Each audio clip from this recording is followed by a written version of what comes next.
trying to get the reflection off my glasses. Like, I need those anti-reflection glasses. If I do this, does that work? There's still like a reflection. Okay. Shalom Aleichem. I said I was going to do a video about my breastfeeding story in honor of World Breastfeeding Week, which started August 1st and goes until the 7th. So that goes until basically tomorrow. Kobi is 8 weeks old as of yesterday, and we definitely had our ups and downs, like most people, throughout my whole postpartum experience. I was told if I could just stick it out for 2 weeks. Later I was told, 4 weeks, that it does get better. And I'm here to say for sure it does. I think one of the biggest things that I was surprised about was that breastfeeding is a learned experience. I sort of went into the experience, I didn't do any research whatsoever.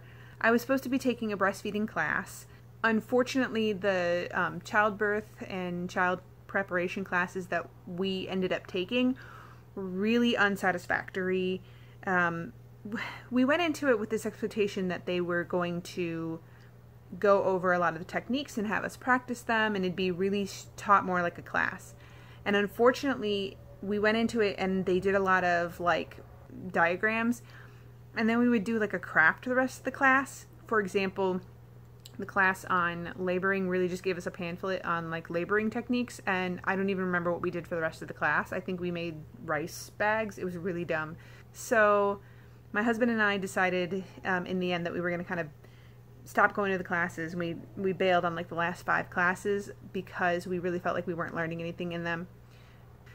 So I was really unprepared for breastfeeding, and I really expected that I would just learn in the hospital from the lactation consultant, and that I would really rely on the lactation consultants, or like that the nurses would help me.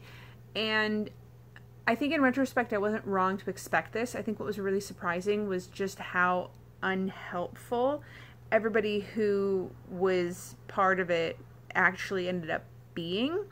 I think probably the hardest part about the entire experience was the fact that the lactation consultants that they had at the hospital were really super unhelpful. I had a really bad experience, and considering how many of my friends had really great experiences, it was very frustrating that unfortunately I didn't get that kind of relationship. I didn't get that kind of experience, that I was sort of left on my own because I didn't have really helpful lactation consultants. I think part of the other problem too was that I had trusted these lactation consultants so much because I had heard that everybody else had had such great experiences. So what I want to convey through this video is, first of all, definitely try and find yourself a lactation consultant that you can have a relationship with. If you find yourself in a situation where you're not being supported by your lactation consultant, go find somebody else, because there are definitely really good lactation consultants out there, and there are not so good lactation consultants out there, as can be true with any kind of position. I'm trying to get in a position where my glasses are not reflecting the light. I should just turn that light off. But I have a baby on my lap. Kobi's sleeping on my lap. Kobi hasn't really been sleeping so well during the daytime. He is going through his second developmental leap, if you follow the Wonder Weeks. So he is like really easily woken up and distracted and stuff. So he's sleeping right now, and I really don't want to disturb him. So to start my story, Kobi was born on Shabbos. He was born on Saturday at midnight, literally at midnight on a Saturday. Which was like well into Shabbos for, me, but he was born just after midnight on a Saturday. And the very first thing that I experienced was that right after he was born, like literally right after, I'm actually probably building up to it because I had a C-section, so I was probably shaking building up to it just out of like anxiety, and like it all happened so fast. I was not supposed to have a C-section, so it happened because he was in some fetal distress, and so I labored for about 30 minutes, and then they were like, you have to have a C-section, and I was kind of like, yeah, I kind of had the feeling it was going that route. So I was really anxious because we had not prepared for a C-section at all whatsoever. So going into it, I was probably already shaking, but definitely after he was delivered and they like took him away and they're sewing me up. And at this point, not only had I lost like, you know, my placenta and all my hormones were crashing and changing and everything like that. And I was like just, you know, anxious and all that kind of stuff from like everything that had just happened. But also I had actually lost quite a bit of blood, like not a ridiculous amount of blood, but just you lose blood when you give birth, and you also lose blood when they cut you open to give birth, which I didn't really fully realize until two things. One was I saw all of like the material that they had to get rid of, and I was just like, oh my god, that is a lot of blood. I think they were like towels or like some, I can't even remember. It was all just a blur, but I remember seeing like a whole bunch of, I think they were like towels, and they were just like not soaked in blood, but they were very bloody. And I was like, oh, right, because they had to take a bunch of blood out, or they had to get through a bunch of blood, and I probably bled a little. And I didn't need like an like I didn't need to have blood given to me or anything like that. It wasn't like I lost that much blood. It was just, you know, you tend to bleed when they cut you open. The other thing was that I was like really, really thirsty, and I was like, man, I'm dying of thirst. And I realized, oh, I'm really thirsty because I have literally lost all this fluid in the form of blood. So they wheel me into the recovery room, and I'm still shaking, and they started asking me if I was cold because I was shaking so much, and I said, no, I'm comfortable. I think it's the hormones. And the nurses were like, right, yeah, okay, it's definitely makes sense. It's probably the hormones. So I just started the baby.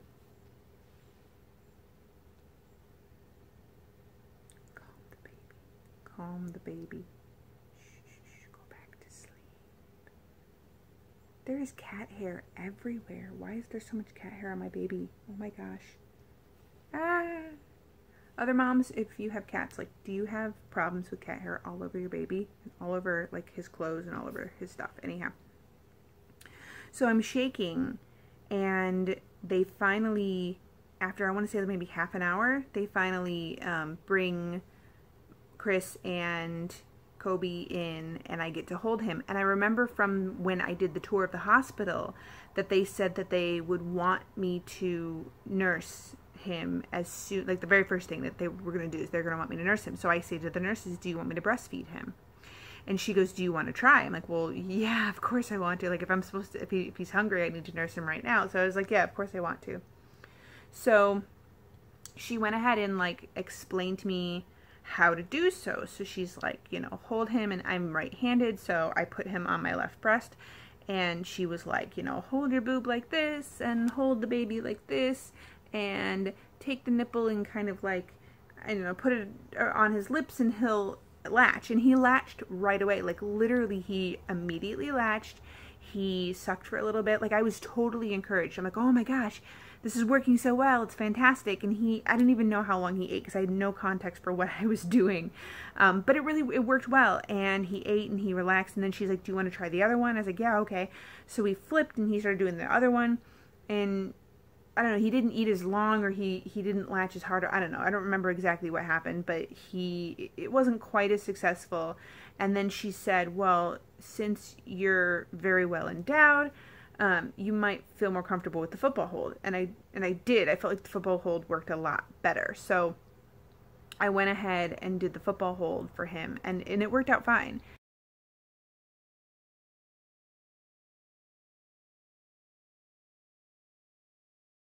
And so that was Saturday night. And then Saturday during the day, normally the lactation consultant was supposed to come in during that very first day, like, so Saturday during the day, but they were like highly understaffed, because I guess like one was on medical leave and one was on vacation. So there was like, you know, only one person there for like the entire hospital. And it just so happened that everybody had babies that day. So like the entire maternity ward was filled. So she had a lot of people to go over, and she didn't get to me. And I was like, well, that's okay, because we've been doing really, really well. So by Saturday during the day, I started blistering a little, and I remember it not really being that bad, but I remember having a lot of pain in my right breast on my nipple, and we kept thinking it was like, it was the blistering, or it was like just, you know, tenderness or whatever, because obviously, like, I don't have any context for the pain, and nobody else can experience the pain. So there was a lot of like miscommunication as to what was actually causing this pain. So a couple people, like a couple nurses, and like definitely my sister-in-law, said try sandwiching the nipple and like putting it in his mouth, because I guess he wasn't like latching very well. I'm trying to remember everything and it's all a blur. He wasn't really latching very strongly onto my right breast. So we had all these little like tips and techniques and stuff, but I was still getting really, really sore and having a lot of discomfort. So the nurses kept suggesting that I use lanolin to ease some of the discomfort, but I was allergic to wool when I was younger, so I always thought I might be allergic to lanolin, and I sure as heck was not going to find out by sticking it on my nipples. So I kept avoiding it, and another nurse said try coconut oil. So my mom and sister went back to my house and picked up a like jar of coconut oil that I had around, and we used that. But I was still experiencing the tenderness. And what we didn't realize was that I was having a shallow, like he was shallow latching onto my right breast. He has always shallow latched onto that breast. I don't really understand why, because I have no problem with it on the right breast. It was just something, or on the left breast, it was just something that he's been doing. But as this is happening, in addition to the fact that he's just not really taking the whole nipple into his mouth, I'm also becoming engorged, because I had been eating oatmeal like every day, once or twice a day, leading up to his birth, because it was the easiest thing for me to make, because I didn't really want to cook a whole lot of food. So apparently oatmeal is really great for lactation. So my milk came in within 2 days. So very quickly I'm starting to experience engorgement, and as my breast gets fuller, he doesn't get his little mouth wrapped around it. But again, this is still like Saturday during the day, so we're doing pretty well, and I'm just not really super worried about it. I don't really remember much about Sunday early morning, like Saturday night going into Sunday morning. So I just remember that it was like, oh, he eats every hour, and they're like, oh yeah, that's called cluster feeding. So, oh, okay, so I learned about that, but I don't really remember much. I think it was just mostly, again, like the discomfort from the shallow latch. So Sunday morning rolls around, and the lactation consultant finally comes in and speaks to me. So the nickname that we had for the lactation consultants was the milkmaid. So I'm going to call her Milkmaid 1, so that I don't actually use her name, because I don't want to get into Lashon Hara. Like, I don't want to get into backbiting. I want to hurt her reputation. I just, I had a bad experience with her. So I'd like to keep her anonymity, but we'll call her Milkmaid number 1. So the very first thing that she did was she was going on to this speech about how to, like, the cross cradle hold, and she said, you know, don't sandwich. I was sandwiching my nipple with these 2 fingers, like I was scissoring it, and she's like, don't do that, like cup it like a C, which is true. So it was like, she was telling me that, but she didn't tell me like to still sandwich it. So she was like giving me this whole posture for like grabbing, you know, like under the boob and whatnot. And it totally confused me on that aspect. I'm like, oh, I guess I'm not supposed to sandwich it. So that was problem number 1. Number 2, was she went on this whole thing about like how, like a long speech about how the baby needs to start nose to nipple, and she said it's like a milkshake, and if you stick your head down you can't get the milk up in your very well, so you want to lift your head up, and you want the baby to lift his head up because it's so much easier to drink this way. So I mentioned the fact that I'm experiencing this pain, and I don't remember anybody specifically telling me that he had a shallow latch. I was just told that if I experience pain like that, it's not normal, and I need to unlatch him, wait until he opens his mouth up, and then put the nipple in his mouth. At this point, I'm doing the football hold, so I can't understand what she's telling me and still do the football hold. So I switched to the cross cradle hold, which did not work for us at all. I was so confused and I was so overwhelmed and everything was different. So it really just like threw everything backwards, and it started going downhill from there really, really fast. More cat hair on my baby. So that leads into early Monday morning, and we were already really exhausted. Both Chris and I were going on almost no sleep. The baby was waking up every half hour, not every hour, every half hour, because he was like kind of waking himself up, and we couldn't figure out how to keep him asleep. We tried swaddling, we tried all these different things. And like, long story short, it was the fact that the room was actually too quiet. We even tried white noise machines, but for some reason it didn't work. In the end, the only thing that actually worked was we had to leave the TV on all night, and I'll do a whole video on what we had to do to get Kobi to sleep. He's sleeping super well through the night now. Like, not through the night, but he's sleeping anywhere between 3 to 4.5 hours at a time at nighttime. So I'll go into a video on how we got that, because that's a whole process too. But at this point in the story, it's the third night with the baby. He was born at midnight. So we had night, then day, then night, then day, then another night. So this is the third night, and he's waking up every half hour, and we're exhausted and frustrated and like have no idea how we can get him to actually properly sleep. And I'm in extreme pain at this point because he's been pinching my nipple. This is effectively a purple nurple. Like, I'm getting a purple nurple every hour because of this. And in the meantime, I was told to unlatch him and then relatch him if it was painful. But every time he latches, it's shallow. Like, he would not open his mouth. Additionally, the way that they explained to me to try and get him to like relatch, like, oh, wait until his mouth is really open and then stick the nipple in. I'm effectively playing whack-a-mole with my baby.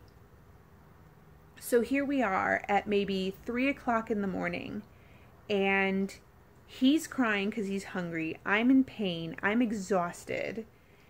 And I'm playing whack-a-mole basically with my baby.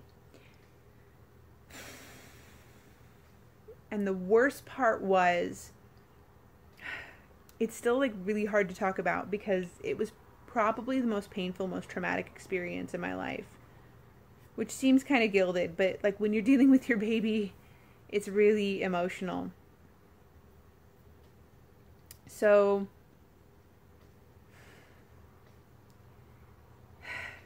he latches and it hurts. And so I unlatch him and I go to try again.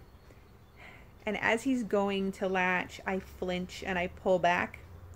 And he starts wailing because he's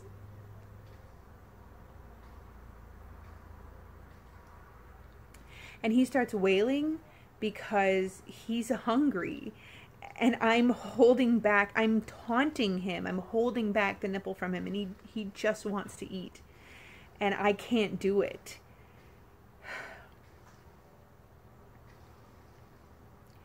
So he's crying and I'm crying and we're miserable. And Chris goes out and gets the nurse and brings the nurse in.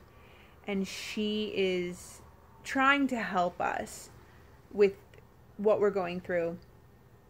And I don't remember exactly what happened. I just remember that she told me about hand expressing. And so she helped me hand express and realized that the milk was coming out really, really well. So she asked me if I wanted her to go get the pump, which is what I had wanted at this point. Like, I was begging for it. So I was so excited. Yes, yes, please go get the pump. Go get the pump. So they brought in the pump and I pumped. I pumped like a good ounce. Mind you, this is like day 3 and this is colostrum. So I got like half an ounce from each breast. So it was a full ounce for him. We've got the milk and I'm so excited now. And I'm like, okay, let's give it to him now. But I guess because it's hospital policy, they really wanted to encourage us to avoid using any kind of bottle nipples with him, because I guess they were concerned about like nipple confusion, which I have my criticisms about concerns regarding nipple confusion, and it was just, the whole thing was just so frustrating. So she's giving me all these different techniques that they want to try and use, and they're not working. Like, they're just frustrating me more, and I'm exhausted, and he's exhausted, and he's hungry. Like, he's hungry at this point, and we're making it harder for him. He's having to work harder to get any milk, like to get fed. So because I felt like if I was going to give him any food, I was going to have to like use all these weird techniques, like a little tube and whatnot, that were like just frustrating the two of us, like both of us. I ended up telling her I just wanted to keep trying to see if I would get him to latch. Now at this point, I had actually put the lanolin on. Like, we had tested it on my wrist and I didn't have a reaction, so I went ahead and put it on the nipple, hoping that it would solve the problem of the soreness. Again, like, not realizing that I was sore because my nipple was getting pinched. This ended up being just the worst decision for me personally, because since I was still trying to get him to like latch onto the boob at this point, even though it was like painful, I was just frustrated, and I was like, well, let's just get him to like latch again. Well, he wouldn't latch at all at this point, because apparently like the lanolin, it has like a bitter taste to it. We spend the rest of the morning, hours, mind you, hours go by, trying to get him to latch, and he wouldn't latch, and he's just crying and falling asleep because he's hungry, and he won't latch. And I've got this milk that I've expressed, but they're almost encouraging me not to use a bottle nipple for it. Like, they didn't actively say I couldn't, they just weren't offering it as an option. So I don't really realize that it is an option. I don't realize I can just ask for it. So this just becomes, I mean, literally the worst night of my life. And finally, at like 7 o'clock in the morning, his pediatrician comes in to check on him. And he goes, oh, he's really hungry. And I explained to the doctor how we had a complete collapse of breastfeeding, but that I pumped a whole ounce of milk. But I showed him all of the apparatuses that were on the table that they were trying to get me to use to get it in him. And I said, we're having trouble using any of these apparatuses. And just then a new nurse, like the morning nurse, came in, and she is talking to him. Like, he says something about like, can we get this, you know, the baby needs to eat. He's starting to get dehydrated. And I know that there is expressed milk right there on the table. And the nurse goes, oh, I can get a nipple. And he goes, yes, we need to get a nipple. You need to get the milk in him. So she gets the nipple and they put it on there.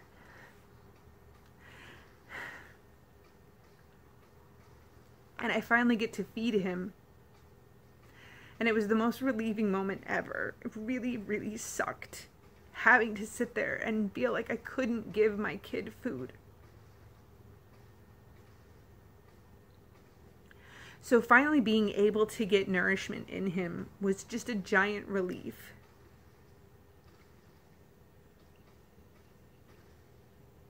And once we were there, like once we were past that point, I knew that if we had a breakdown, if I was in too much pain, if this moment got here again, I could pump and I could give him a bottle. And nobody could deny that from me anymore.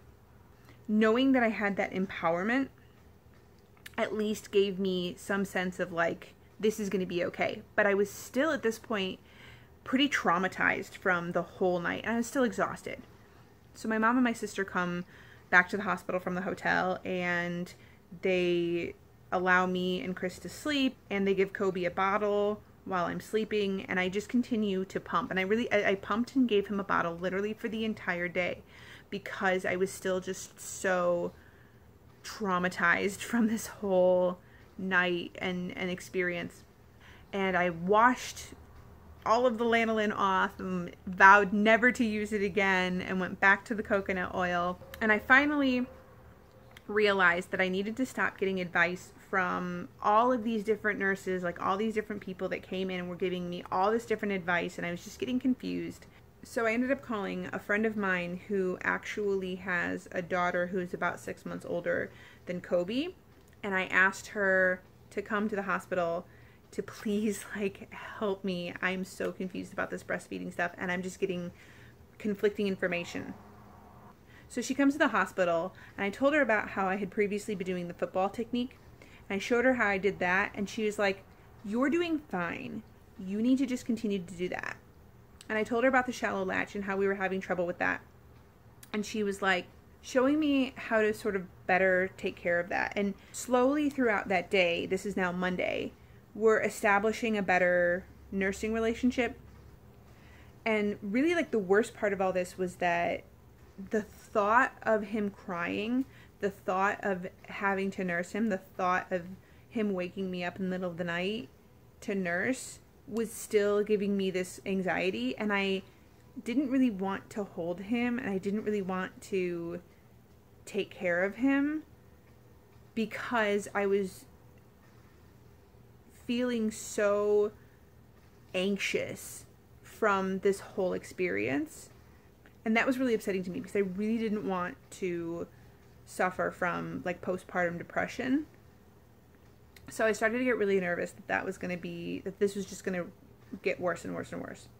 This is now Monday night going into Tuesday morning, and we figure out like, oh, wait a minute, he sleeps really well when he hears people talking, so let's sleep with the TV on. So we spent the night sleeping with the TV on, and for the first time in his life, he slept an hour and a half, which doesn't seem a lot.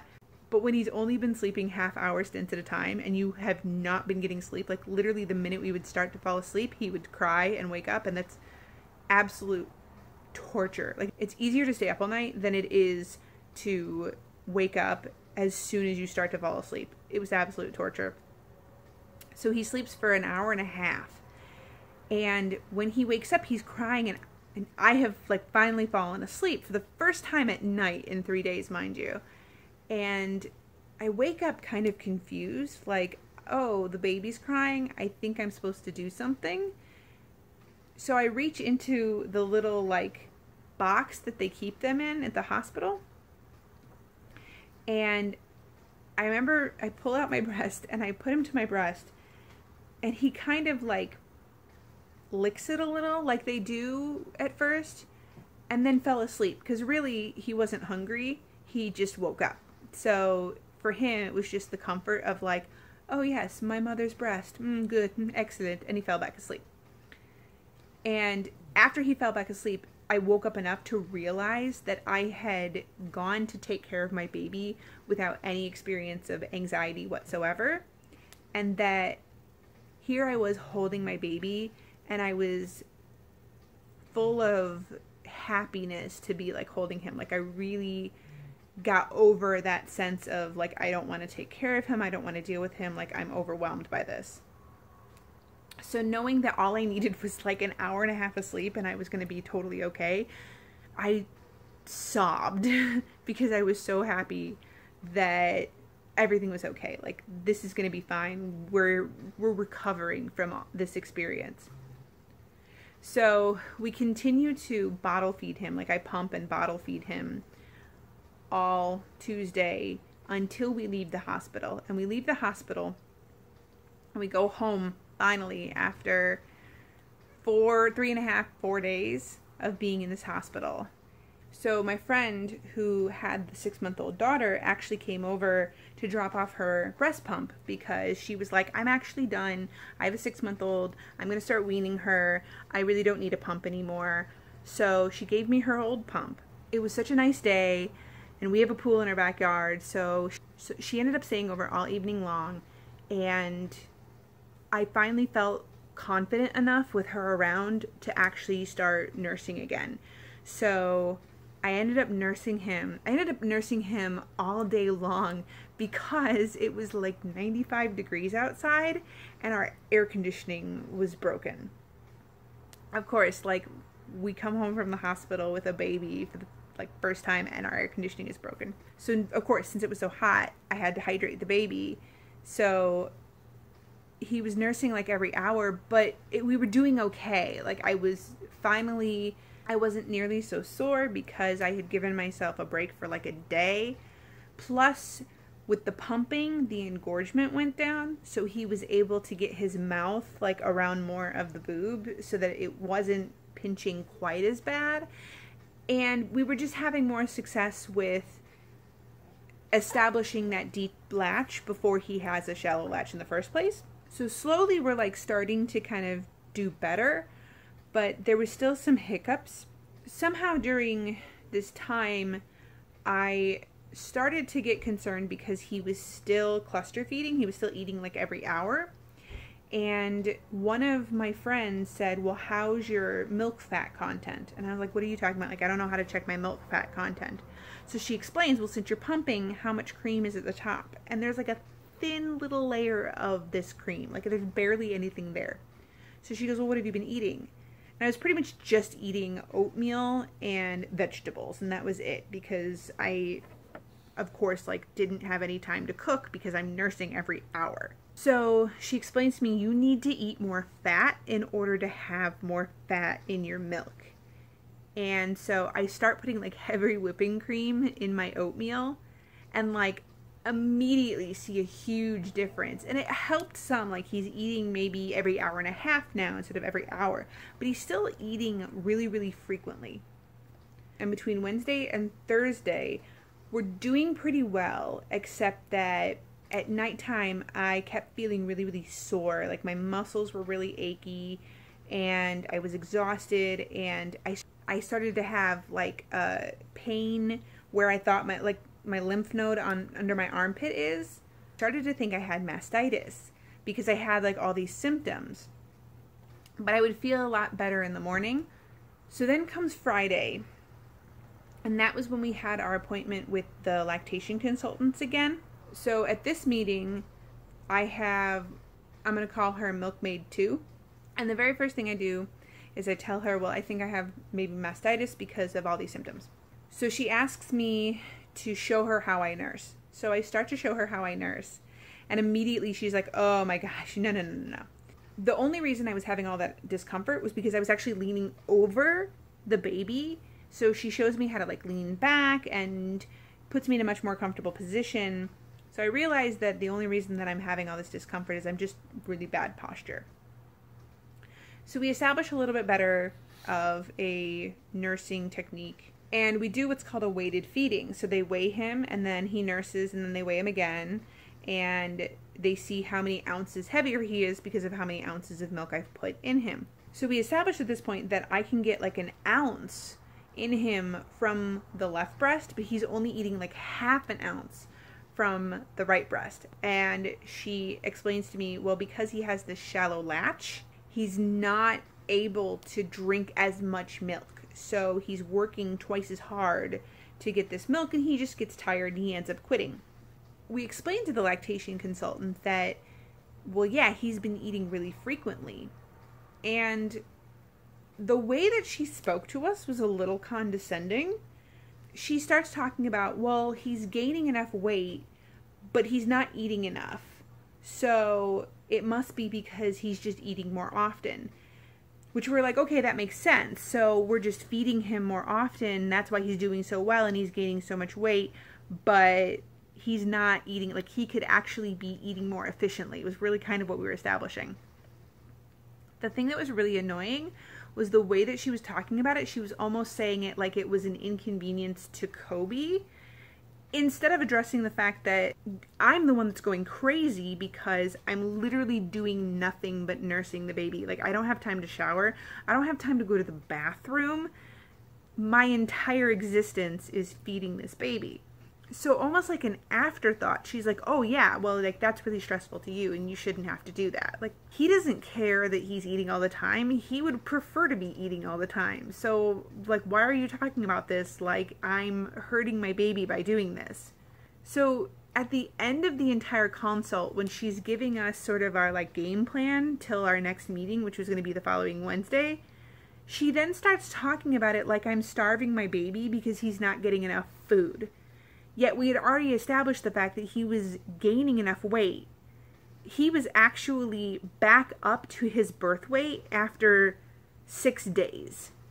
So skipping ahead to like the following Wednesday, because I don't really remember a whole lot. I think really from that Friday until the following Wednesday, it was really just like, okay, we're just going to keep practicing this to try and see if we can get him to have a deeper latch. Because once he learns how to have a deeper latch, he'll realize he's getting more food from it and he'll start doing it more often. So I'm still just kind of struggling with him, but at the same time, I'm really just dealing with this shallow latch when it was sort of like, okay, well, it's close enough, because at this point, I am never going back to like unlatch, relatch again, because this was just overly stressful to him, and I'm not going to do that. I'd rather be in pain myself than stress my baby out. Unfortunately, because we're still struggling and because he's still eating so frequently, at this point, he's not sleeping any longer than an hour and a half, which was starting to get to me as well. So somewhere in all of this, I don't really remember, there was a night where we just had, a total breakdown at like 11 o'clock. And I'm exhausted. And I'm telling my husband, like, you need to take over. Like, I don't know what else to do. I've been feeding him since 8 o'clock this night. And he is still nursing. And I'm in agony pain. So my husband, in total frustration and just ready to, like, do anything it takes, gets one of those bottles of liquid formula that we got in like a sample pack in the mail and pours it into a bottle and puts it in my baby's mouth. Like, it just takes my baby and puts it in his mouth and feeds him with formula. Like, I was so adamant I didn't want to give him any formula. And we had pumped frozen milk, but it took so long to thaw the milk out, we just weren't using it. And finally, in this moment, Chris was just like, we're just going to give him formula. He will be fine. But there's no point in you torturing yourself over a principle that isn't that big of a deal. So he goes ahead and gives him formula. And there was this kind of relief of like, okay, what's done is done. My baby has officially had formula. Like, it's sort of like, I'm not going to have a perfect attendance, so I might as well stop torturing myself and like going to work sick. So once he has the formula, we like try to avoid giving him the formula. Ideally, I would like to stick with just doing nursing and then pumped milk if I have to. We have good days and we have bad days. But we get to this Wednesday follow-up appointment and we're back with milkmaid number 1. So at this consultation, they weigh him again, and I don't exactly remember what unit of measurement they were using, but she said something along the lines of, we like to see them gain between 15 and 22. I think it was like ounces or grams or something. And Kobi had gained 18, so he was right smack dab in the middle. So my husband and I are really encouraged. Hey, our baby's right in the middle. That's like good old average, right? She actually has the audacity to tell us, well, he's barely passing. In the midst of all of this stressful, like almost shaming, like that I'm not doing a good enough job, we do the weighted feeding. And part of the problem with weighted feedings is that you're basically waiting for your baby to stop eating. So you feel this kind of pressure to end it early. So as soon as he would slow down, we'd be like, okay, let's go ahead and weigh him now and see how much food he got. That's not how I stop nursing. I stop nursing when he is completely and utterly done nursing. So we stop him early, we weigh him, then switch him to the other breast. He eats, we stop him early, we weigh him, and she goes, well, he's not getting as much food as he should be getting, so let's go ahead and have him go on there again. So I start to nurse him again, and I nurse him again. And she's like, look at how much extra food he got. Well, of course, because we stopped him early. Like, this is how much food he normally would have from each nursing session. So she basically is insinuating that I'm not feeding him enough. Again, like, despite the fact that he's gaining tons of weight, he's doing a great job, he's having plenty of diapers, like, he's doing fine. She basically tells me that I need to constantly switch him. Like, as soon as he starts to slow down eating, I need to switch him. So this starts to lead to a problem later. She continues again to give me this whole speech about putting the baby nose to nipple. And I'm saying to her at this point, I don't know what you mean when you say nose to nipple, because I feel like my boob is in a different position depending on how I'm holding it. So how is there a natural position for it to be in compared to the baby? So I started to get really testy with her because I really felt like she wasn't listening to me. So I was like, so is he supposed to have posture like he's laying on his back? No, he's not supposed to be laying on his back. He's supposed to be on his side, which clearly not what I had asked. And on top of that, that completely negates the football hold, which I had been using with him. Finally, I just say to her, is his ear supposed to be in line with his shoulder and his hip? Oh, yes, he's supposed to have a straight line. Great. Like, that's what I needed to know. All in all, I really felt like she just was not listening to anything I said. She was extremely condescending. I was so stressed out after that meeting that even though we had gone like a day or two without using any formula, I felt completely defeated. We ended up using formula again because I just felt so incompetent and stressed out. So the next couple of days are spent trying to really like kind of recover my sense of self-confidence when it came to all this.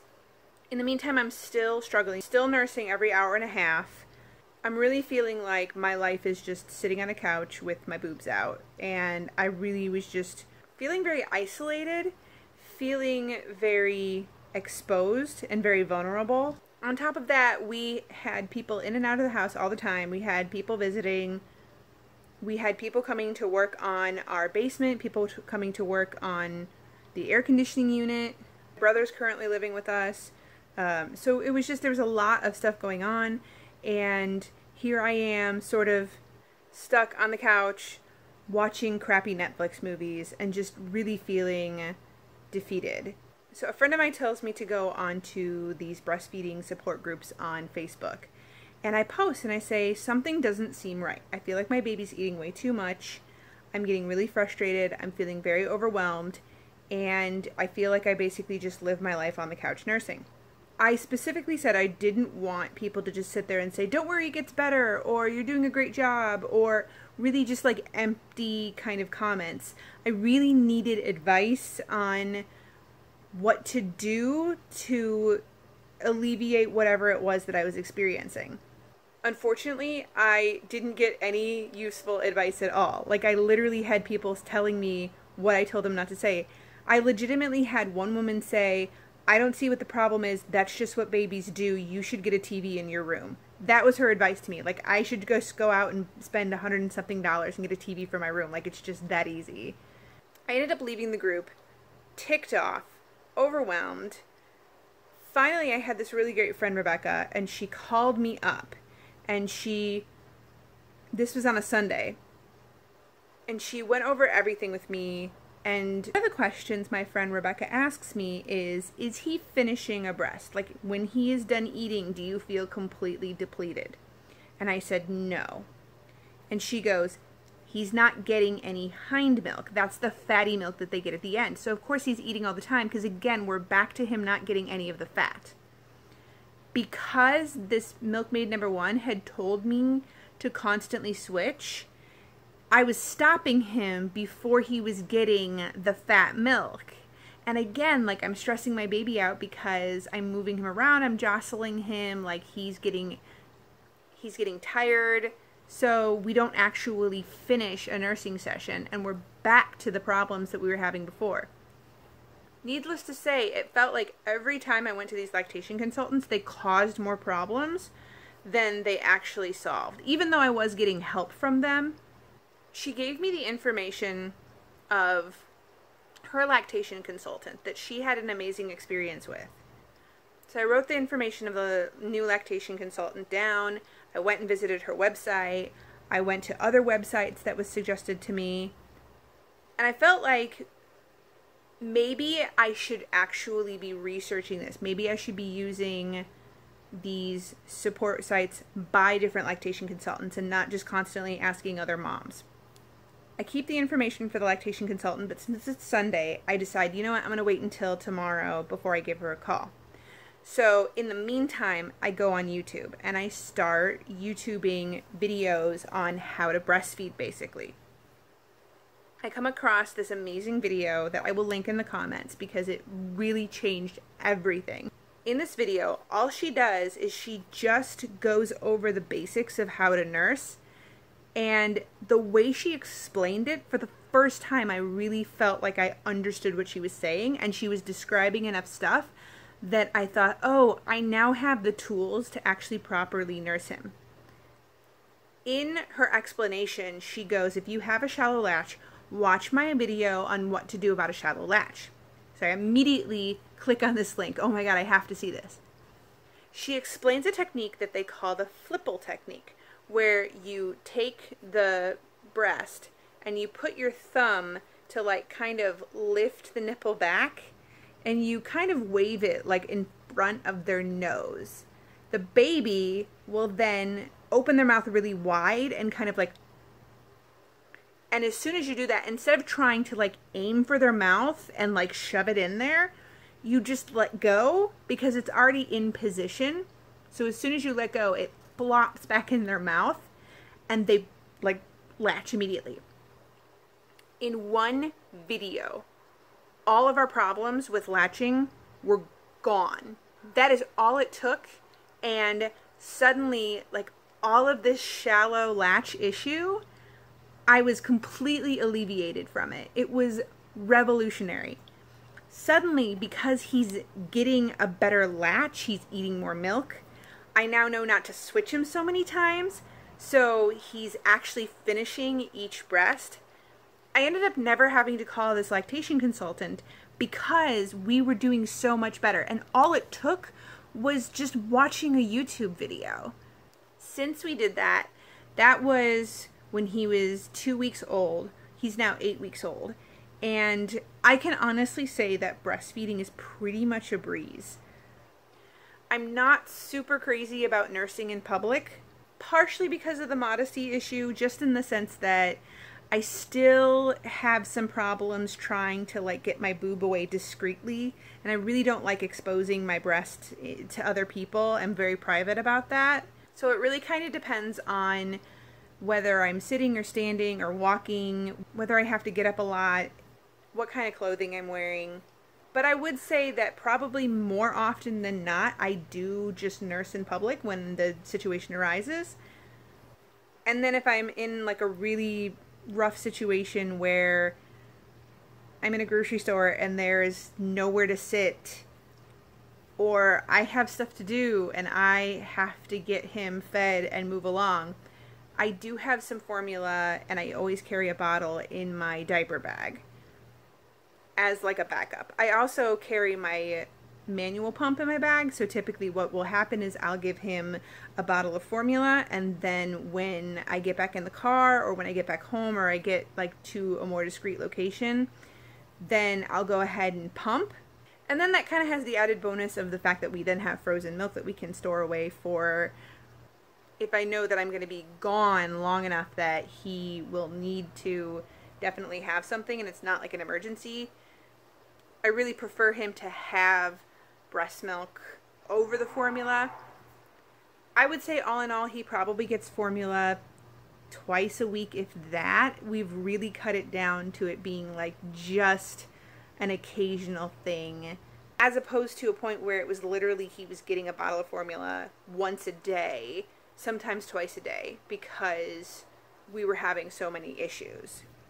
So all in all, I would say my overall summary of like things to take away is, number one, if you don't feel like you have a good relationship with your lactation consultant, talk to your friends who have breastfed. Get help from them, of course, but like figure out who their lactation consultants were, figure out who they had a good relationship with, and go with them, just like if it was a doctor. Realize that breastfeeding isn't just a skill that you have to learn. it's also a skill your baby has to learn. So there's definitely a learning curve.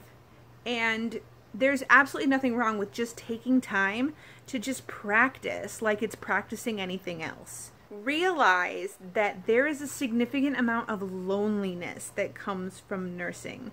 When you're stuck by yourself just nursing and you're kind of helpless, can't really get up to go get something to drink or get something to eat, make sure you have somebody there with you just to keep you company and to talk to you or watch movies with you. I really wish that early on I had realized that part of the reason that I was so frustrated was that I was stuck on the couch nursing and my husband and my brother were on their computers playing video games. Really, one of the best moments was we had to go to the library to print off some paperwork, and the boys decided to get library cards so that they could rent old movies. After that, we sat around on the couch watching movies like Midway and Tora Tora Tora, and my husband loves World War II movies, mind you. It was really some of the nicest evenings that we had because we were all sort of hanging out together, and I really didn't feel like my entire life purpose was to sit there and feed a baby. It really felt like I was enjoying my time with my family, and I just happened to also be feeding a baby. And thirdly, it really does get easier. Like I said, it's a learned skill and there is a learning curve. And just like learning how to knit or learning how to drive a car, you get the hang of it and your baby gets the hang of it.